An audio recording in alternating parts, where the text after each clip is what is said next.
I lived on a farm ranch with my grandparents.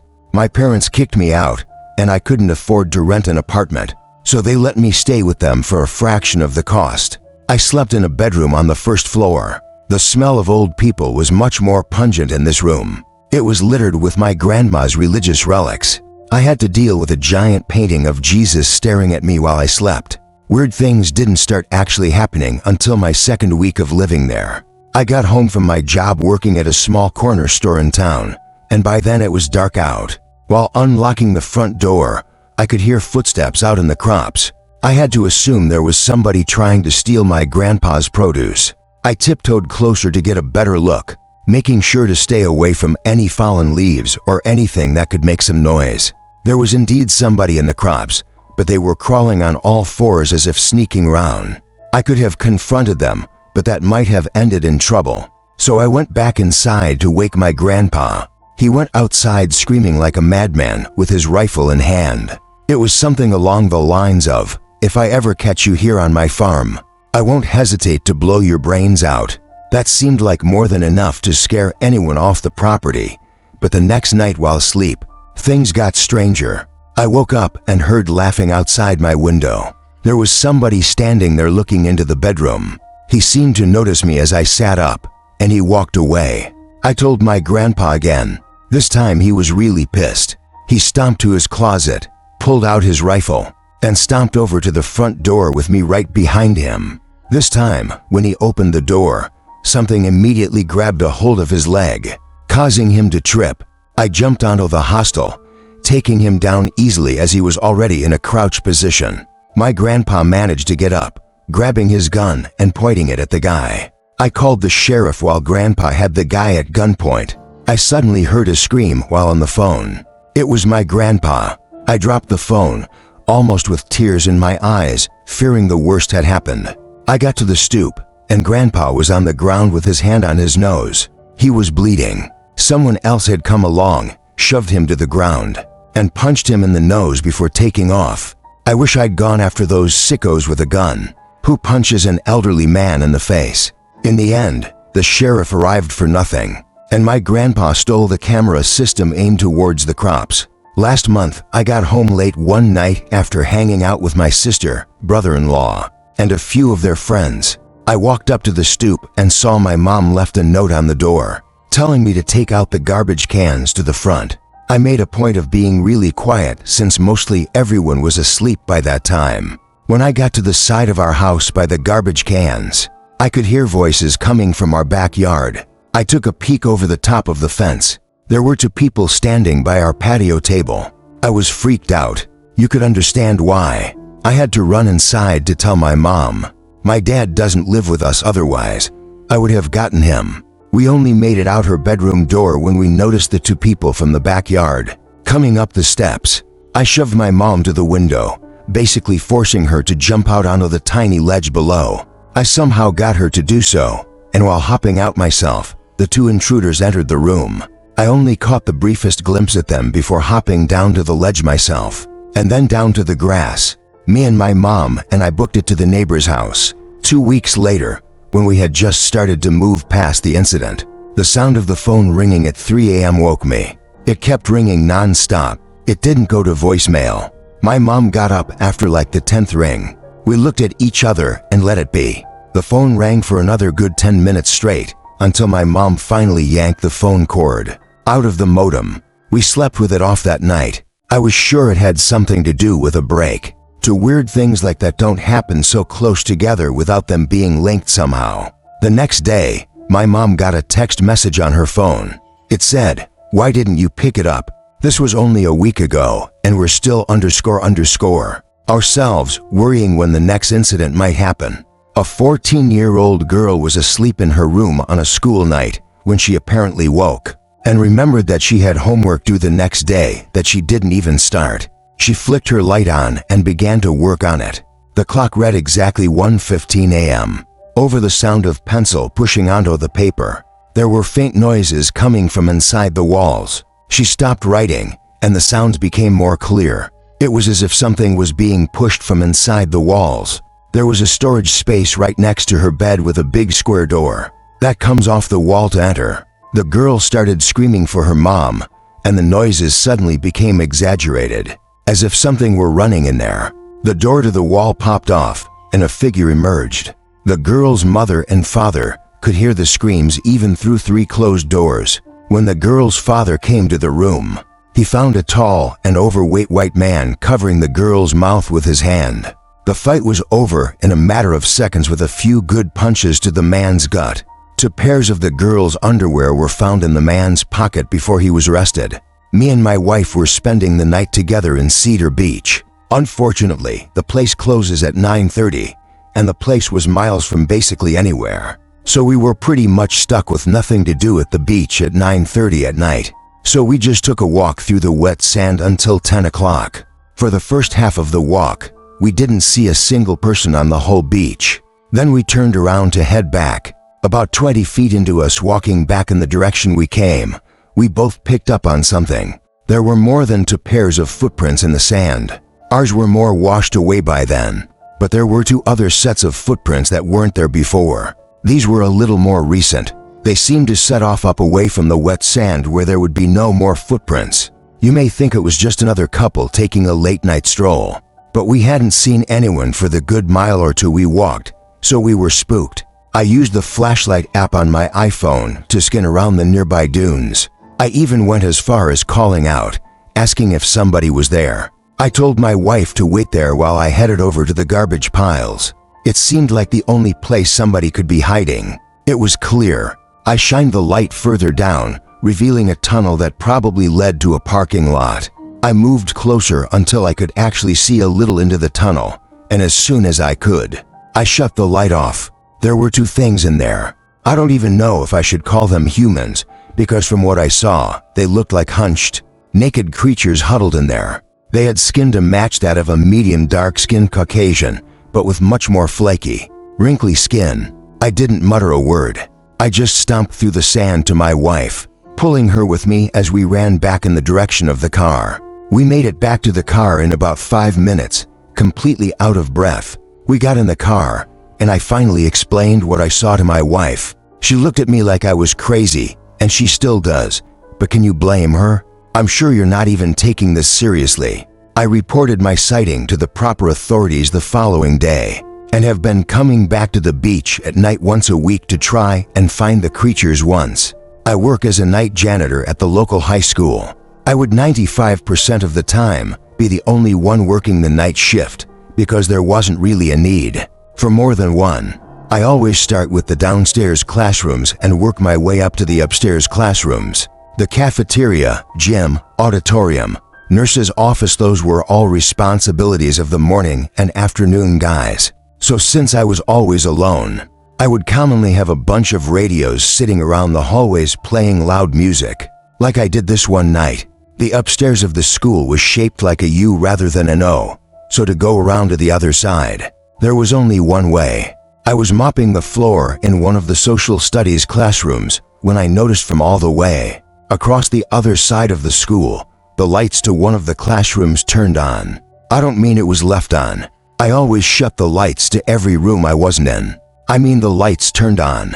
I stood there with chills running through my body. There was somebody walking over to the window. They stopped and stared straight over to me through the window. It was the most disturbing thing I had ever witnessed. I didn't know what to do. Confront them, run away, call the police. I got closer to the window. It was somebody who looked like they were in their 30s or 40s. He had black hair, and I could see a lot of facial hair. He raised his hand and began slowly waving at me.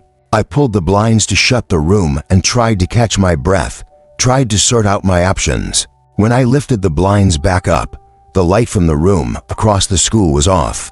My heart went back into panic mode. He was surely on his way over to this classroom, right? Then the option to run seemed best, and so I did.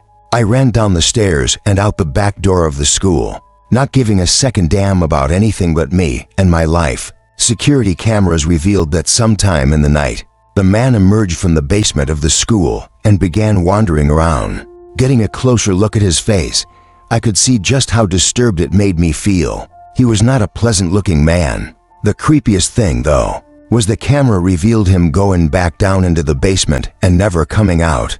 He was never found down there though, which makes me question if there's some hidden rooms or exits down there. Lately, doing this job has never been more terrifying. I used to work as a house cleaner when I was a 17-year-old guy trying to save up for college. The person I worked for the longest was a man named Jeffrey. I only spoke with him once when I met him and a few times in between. When he came home early from his job. That was it. I couldn't tell you if he seemed normal or not. He had a very serious rule, though, not to go into his basement. He even left a big sign on the door. The curiosity ate away at me, but I did my best not to sneak and peek. So one day, while I was dusting the furniture in his room, I just got a little snoopy and started going through his drawers. Don't ask me why. In his bigger drawers, there was just a bunch of clothing. I started going through the smaller drawers and found things like cameras, batteries, photo albums, and various knickknacks. Same thing in the middle drawer, but in the bottom one, I found a small wooden box sitting perfectly in the corner. It needed a key to open it, but I had actually taken notice of a small key that had been hanging on his key ring in the kitchen. It looked like it could fit in this lock. When I tried it, surely enough, the key twisted in the socket and opened the lock. What I found was disturbing. There was a pile of black and white photos. The first ones were just pictures of the house, but then eventually, I was in every single photo in every single room of the house, including the bathroom. The most disturbing picture was a colored one that stood out from the rest. It was taken from outside one of the windows, aimed at me when I was in the kitchen. I put the pictures back in the box, except for a select few, to use as possible evidence for something that I feared might happen. I locked it back up and put it in the drawer. I left everything else in the bedroom as is. I was about to leave the house and never return when I passed the basement door. Now that I wasn't coming back, I figured I should check out the basement so that the curiosity wouldn't forever eat away at me. I stepped inside and flicked the lights on. The air down there smelled really bad, like rotting animals. There were weird posters on the walls, a lot of erotic ones. I was shocked to even see some with boys and girls that looked under 18. There were 2 doors leading to either rooms or closets. I didn't go into them, but the horrid smell was the worst by those 2 doors.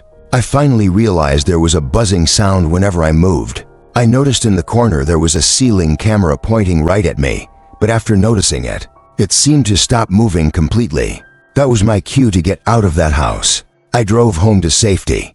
Jeffrey tried calling me one time after this. I didn't pick up. He didn't leave a message. I'm glad I never gave him my address. I was getting off from work at Stop and Shop after doing the midnight shift, when me and the only other guy working at the time went to our cars. A black pickup truck pulled up next to us. There was a man and woman inside. They looked like dirty hillbilly rednecks. The guy had a mustache and a beard with a cap on and a cigarette hanging out of his mouth. The woman had dirty-looking hair. Then again, her whole face looked dirty. When they stopped in front of us, blocking our path, the guy sitting inside asked us if we had any spare change for gas. My coworker dug through his pockets and dropped 2 quarters in the man's hand. I handed him $1 in hopes that he would just drive off. The guy looked at the money in his hand, then looked back at us. "I'm going to need more than that," he said. We apologized and told him that that's all we had. __, he said.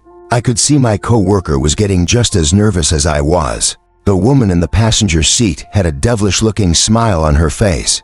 I walked around their car and speed-walked to my car, as did my coworker. I could see the man was spinning his pickup truck around. I turned the car on and immediately put it in drive and sped out of the parking lot. They seemed to be following me at first, but I eventually lost them. I pulled into a gas station and texted my coworker to make sure he was all right. He texted back saying he was fine. I wish it ended there, but a pair of headlights entered the gas station. It was a pickup truck.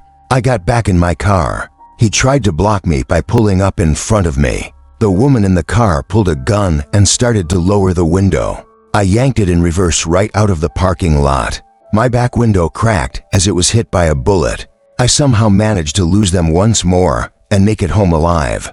I found 2 more bullet marks on my car. It's so scary to think how close I was to dying, and for what? Unfortunately, there are so many messed up people in this world. Me and Andrew, my half-sister's cousin, were 18 years old at the time. We decided to go exploring in the abandoned asylum in our town. It was way past dark. There were no cars on the road, so it was probably after midnight. Andrew drove. We both brought our video cameras in hopes to catch some interesting footage. YouTube was only 2 or 3 years old at the time, and exploring abandoned places was a pretty big thing for YouTube videos back then. So we thought it would be cool. We had to crawl under a hole in the fence that someone else had cut. We both brought along flashlights, of course. We got in through one of the broken windows. There were a few planks on the floor by the window that had once been planked up against the window to prevent anyone from entering. We began our search, both flashlights on, along with Andrew's camera, which had night vision capabilities. There was nothing but broken glass and graffiti everywhere. There were a few cracks and holes in the wood floors that led to blackness below. We didn't dare shine our lights down there. We both shared a few laughs, but I was creeped out as hell in there, and I knew he was too. The place was huge. We ended up in a small room with a dental chair and other equipment. It was strangely unsettling. The most unsettling room upstairs, however, was the bathroom. When we were in there, we heard a constant dripping sound coming from one of the stalls. When we tried to open it, it was locked. The opening at the bottom was far too small to crawl through, so we just left that room in a hurry. Very creeped out. Behind one door, we found a stairway leading upstairs or downstairs. We wanted the video to be as scary as possible, so of course, like the teenage guys would, we went downstairs. There was a new set of hallways, much more creepy now that we were underground. There was a bulletin board on the wall with a bunch of old photos and news articles on it. Me and Andrew were checking that out when a metallic thud came from down the hall. We shine our lights over in that direction just in time to see what we were sure was a forehead moving from the hallway into one of the rooms. Andrew started screaming as we ran back in the direction we came. Now, I would have just thought it was a homeless person or something, but as we were stomping up the stairs, a single flight below us, we could hear steps following us. At this point, I was screaming too. The feeling of being in the back was horrifying. I felt that at any moment, I would be grabbed from behind and dragged down the stairs. But we made it back to the main hall and down to the window that we entered from. We made it outside and could hear through the window the door to the stairway, opening from down the hall. We got to Andrew's car as fast as we could and drove off, never looking back. We were a young couple that had just moved into a new house. We had a bedroom on the first floor. The house had an upstairs, a middle floor, and a den, no basement. At night, we started hearing strange noises coming from below us. I checked under the bed, nothing was there. The sound seemed to be coming from beneath the floor, but the house didn't have a basement, so it didn't make sense. We started to notice things were different in the morning, like certain doors were open that we were sure had been shut the previous night. My wife's closet door always seemed to be open. We made sure to shut all the windows one night just to make sure it wasn't some kind of draft. The doors were all open the next morning. We had decided that it had gone far enough. The next night, we both stayed up listening and waiting. The noises coming from below were louder than ever. Sounds like things being pushed around, moaning. I headed down to the den and put my ear against the wall, listening for where the sound may be coming from. It was coming from inside the wall I was up against, but a little lower, down below the den. I went back to my wife. I told her we had to stay up for as long as possible and see what happens. We stayed up until around 2 o'clock. My wife started to drift off, and I guess I had shortly after. I woke to my wife shaking me, silently crying to herself. She pointed at her closet, which had been opened. There was some kind of hidden door propped open in her closet. It led down into the floor. I hopped out of bed and shined a light down there. It was a ladder leading far down to some hidden room. I had my wife lock the door and called the police while I took my machete with me down into the secret room. When I got to the bottom, I found a light switch. The room had a table and chair, a small cot in the corner, and a bunch of toys scattered across the room. A scream came from upstairs. It was my wife. Somebody was trying to break down the door. I climbed up the ladder the best I could while holding the machete. By the time I got up there, they had already kicked in part of the door. They stuck their head through a hole in the door and looked at me. He was a dirty-looking man. I saw craze in his red eyes. He must have seen my machete, because he ran straight out the front door. I don't know what the room is for. Maybe some kind of old bomb shelter or something. But I don't know who the hell that man was, how the hell he got down there, and how long he's been down there. I was 27 years old, moving out to live with my girlfriend in an apartment. It wasn't the fanciest place ever, as we weren't the wealthiest couple ever, but it was fine for us. The first night, we already hated the neighbor. There was yelling and thumping going on all night. It was like they didn't sleep all night. My girlfriend wanted me to go over. I told her if it continued the next night, I would go over. We didn't hear anything of them throughout the day while setting up furniture. But when night came and we were trying to get some sleep, the freakish yelling and banging resumed, sometimes even banging on the wall. I decided to draw the line and confront them. I knocked on the door, and a middle-aged albino woman answered the door. Her voice was raspy, as if she had been smoking cigarettes for the past 40 years. I politely asked her to quiet down. She told me to back off and mind my own business before slamming the door in my face. The noises and yelling only got louder after this. My wife said we should report them. I went to the front desk the following day, bringing up the couple that lives in that apartment. The doorman looked puzzled. He told me that only a woman named Kathy lived there. Her husband passed away 5 years ago. She was written down as only being one person in that room, so she was breaking a rule of the apartment building. The doorman went to check out the room. The woman let him search the apartment. He came back to tell me that she was all alone there, which seems so odd. He did, however, ask her to keep it down. I thanked him and went back to the room. It seemed it had worked, as there weren't any sounds that night. I woke to see somebody standing by our bed. "Anna," I whispered. My wife turned next to me. She was in bed. The familiar raspy voice at the end of the bed said we shouldn't have reported her. I screamed and fumbled for the light switch. My wife started screaming even louder.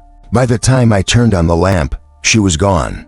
I slipped on my shoes and ran out into the halls in my robe, looking for her. Her apartment door was open, but she wasn't in there. Where could she have gone so fast? Nothing was heard of Kathy for a whole week before one night. There were loud knocks on our walls, not thumps like the previous noises. These were actual knocks meant to get our attention. We moved out a day later,